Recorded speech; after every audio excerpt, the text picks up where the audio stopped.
May isa pang sumukong sospek sa hazing na ikinasawi ni Mark Kenneth Alcedo, dagdag sa 4 na sumuko kagabi. Lumutang na rin ang 2 neophyte na kasabay umano ni Mark Kenneth sa initiation. Ang kwento nila tungkol sa mga huling sandali ni Mark Kenneth sa pagtutok ni Marisol Abduraman. Nagnanana na ang malalalim na sugat at namamaga pa ang mga halos kulay talong ng mga hita ng mga nakausap kong neophyte kanina. Kasama sila sa initiation rites ng fraternity na Tau Gamma Phi kung saan namatay si Mark Kenneth Alcedo. Kayo ang magkakasamang sa initiation. Opo. Kayong tatlo. Opo. Ang ginawa ba kay Kenneth, same sa ginawa sa inyo? Opo. Ikinurento nila ang dinana sa initiation rites noong March 1 sa Cavite. Pinadel lang po. Ganon din po, pinadel din po. 18 miyembro raw ng Tau Gamma Phi ang nandun. Lahat ba sila nag-paddle sa isang tatlo? Opo. Pero hindi pa raw nakontento ang grupo. Bago kami matapos nun, last naming pinagsusuntok po kami. Hanggang sa nawalan daw ng malay si Kenneth.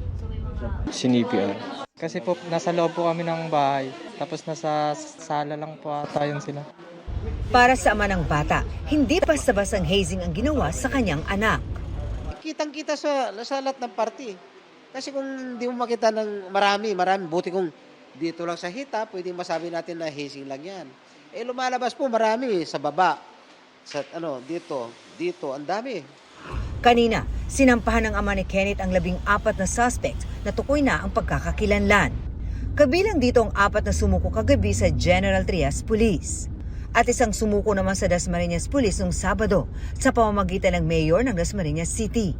Sa ngayon, 6 na suspect na nasangkot sa umano'y hazing dito sa Cavite ang hawak na ng pulisya. Sinampahan na sila ng reklamong paglabag sa anti-hazing law, kabilang ang 12 iba pa. 3 raw dito ang hindi pa nakikilala sa ngayon.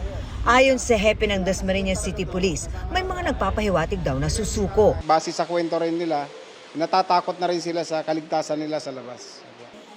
Patuloy ding nananawagan ang ama ni Kenneth at mga otoridad sa mga suspect at maging sa pamunuan ng Tau Gamma Phi na isuko na ang mga miyembrong sangkot sa insidente. Kung talagang makatao yung fraternity nyo, maging patas kayo. Tulungan nyo yung mga kasama nyo na isuko. Di ba? Tapos harapin nila. Para sa GMA Integrated News, Marisol Abduraman, nakatuto 24 oras.